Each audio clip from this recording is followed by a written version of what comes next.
They say the dirtiest part of a car is the steering wheel. They're wrong. It's the silence, the kind that clings to the leather, that soaks into the glass, that stays behind, long after the engine's gone cold. I'm 76 years old, and for the past 19 years, I've washed armored limousines for people whose names never show up in newspapers. And if they do, someone disappears shortly after. My shop doesn't have a sign, no public hours, no walk-ins, just a coded knock on the back gate and vehicles that pull in with engines still ticking hot. Black, always black, tinted beyond legal, no plates, or ones that aren't from this state or this country. I don't ask questions, I clean. Outside first, pressure rinse, 2 layers of foam, hand dry, then inside, leather wipe down, compartment dusting, detail polish under the console. Every move slow, careful, no smudges, no memory. It's not hard work, not really, but it's aware work. You keep your eyes down, you don't snoop. You treat every glove box like it's wired, because sometimes it is. I've signed more NDAs than I've had birthdays. I've been paid in cash, gold coins, foreign bills I had to Google before I dared exchange them. I've also been followed home, once. That was enough. But in all my years doing this, I've learned one rule above all others. If you find something, pretend you didn't. And I did, every time until last month. There was a car, looked standard, polished, clean.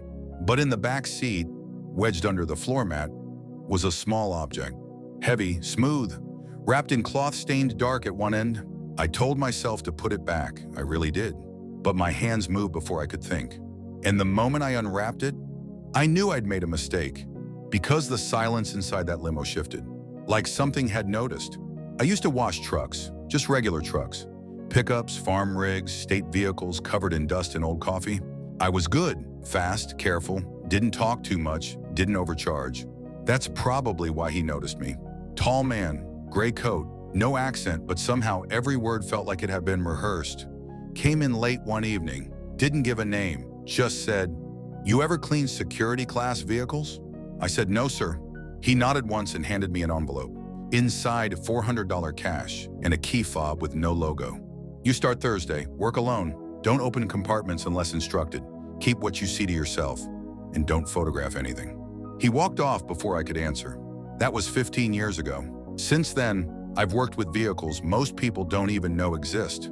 Custom bodies, bulletproof glass thicker than my wrist, seats that adjust in ways no normal spine would need, compartments sealed with biometric locks, blood, not fingerprint. Some of them come with dust already inside.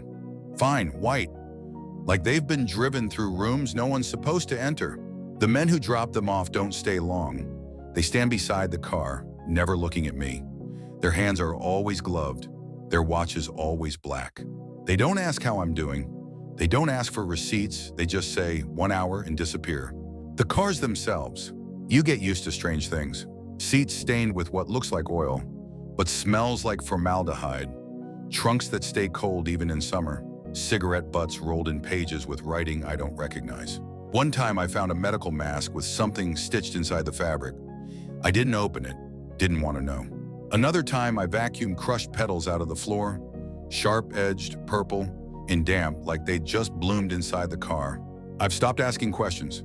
I just clean. Because for people like this, the difference between a car wash and a crime scene is about 2 seconds. And I'm too old to run. They pay well, always on time, always with exact change. But it's not about the money anymore. It's about the routine. About the silence, about the way the car feels when the last drop is wiped off, like it's pretending to be something clean. But the one last month? That one didn't pretend. That one felt alive. And what I found inside it, it changed everything. It was a Tuesday, overcast, too quiet for noon. The limo pulled in like they all do. Slow, deliberate, tires making almost no sound on the concrete. But I felt it before I saw it, like the air folded in a little, like the shop exhaled when the engine stopped. The man who brought it in didn't speak, didn't nod, just pointed at the back window and handed me a folded slip of paper. On it, interior detail only, no dashboard, no trunk. Easy job usually means someone was sick or scared. The car itself was newer, black matte finish, 0 markings. But it was heavy, heavier than it should have been. I opened the back passenger door and the first thing that hit me was the smell. Not blood, not sweat, something colder, antiseptic and burnt metal. like the inside of a clean wound. The seats were spotless, no trash, no prints. Even the cup holders were dry. But when I pulled back the floor mat, I felt it before I saw it. A lump, not part of the frame, soft but solid. Tucked under the liner was a bundle, wrapped tight in gray silk, sealed with wax that had a symbol pressed into it. Not a letter, just a circle, crossed 3 times. It was warm, and it shouldn't have been. I should have put it back.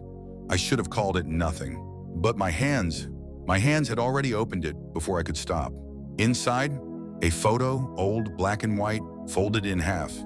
It showed 3 people standing in front of a building I recognized, the old courthouse they tore down in '92. 2 men, 1 woman, all smiling, but their eyes had been scratched out. Not printed that way, scratched, deep enough to tear the paper. And behind them, in one of the windows, there was another face. Long, pale, unblinking. But the worst part, the woman in the photo, I knew her. She was my neighbor in 1978. She went missing. Police said she left town. But I remember seeing her front door open for weeks.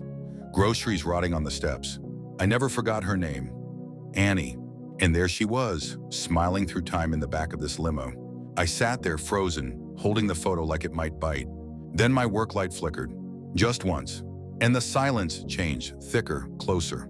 I turned to look toward the windshield, and someone was sitting in the driver's seat. I hadn't heard the door open. They didn't turn, didn't breathe. Just sat there, watching the garage wall. My heart hammered. I blinked, and they were gone. Driver's seat empty, door never moved, no sound. I placed the bundle back exactly where I found it. Tucked the mat, wiped the handle, didn't speak.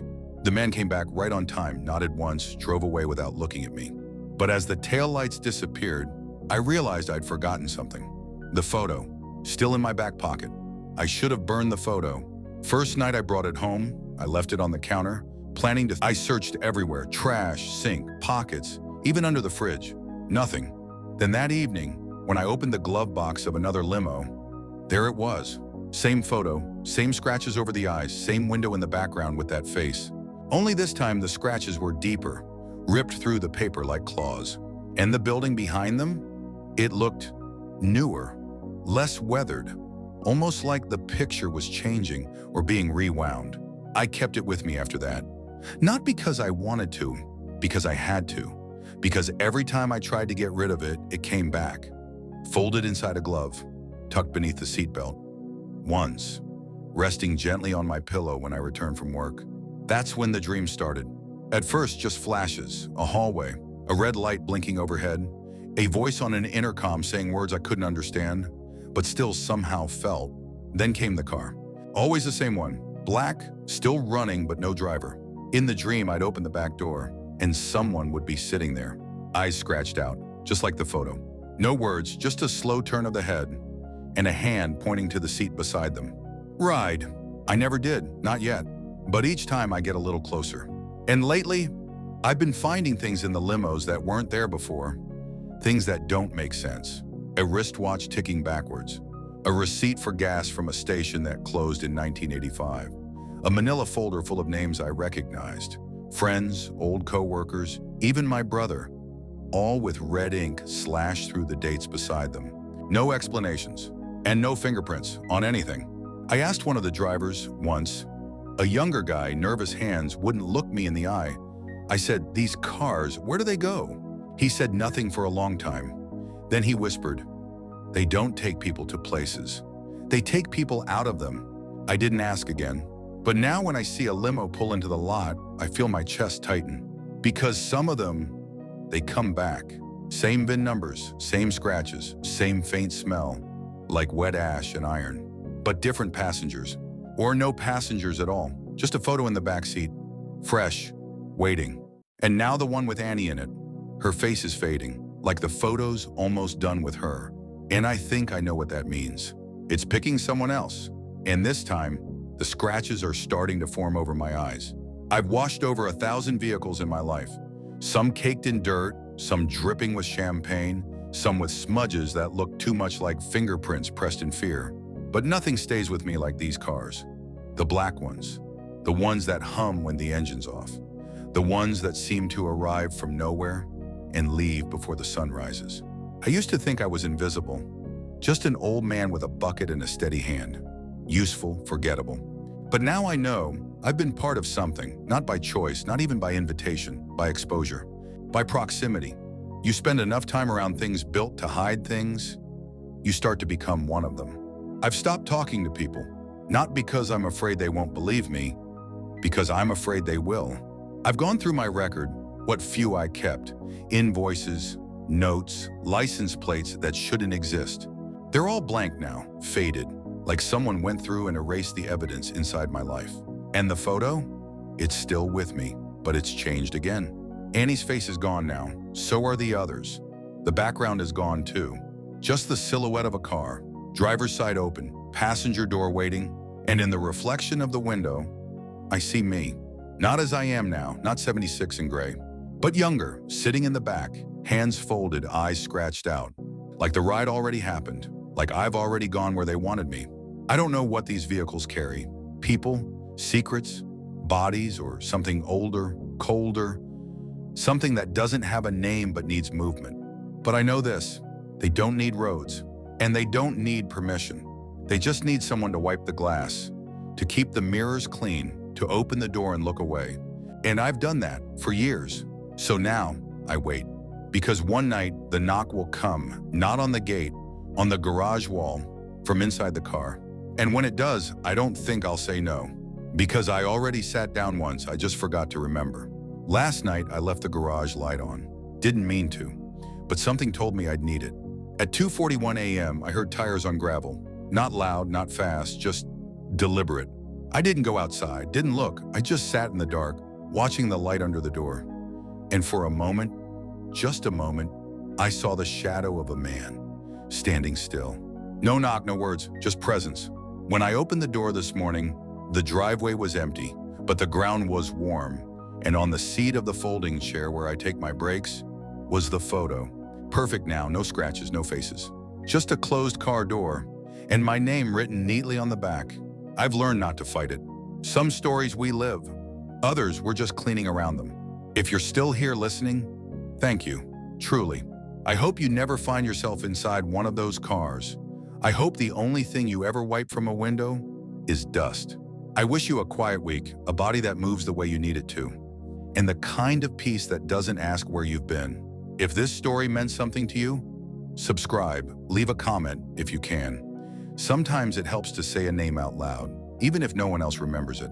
Tomorrow I'll tell you about the man who ran a crematorium in Nevada and swore one night the fire started before he turned the oven on.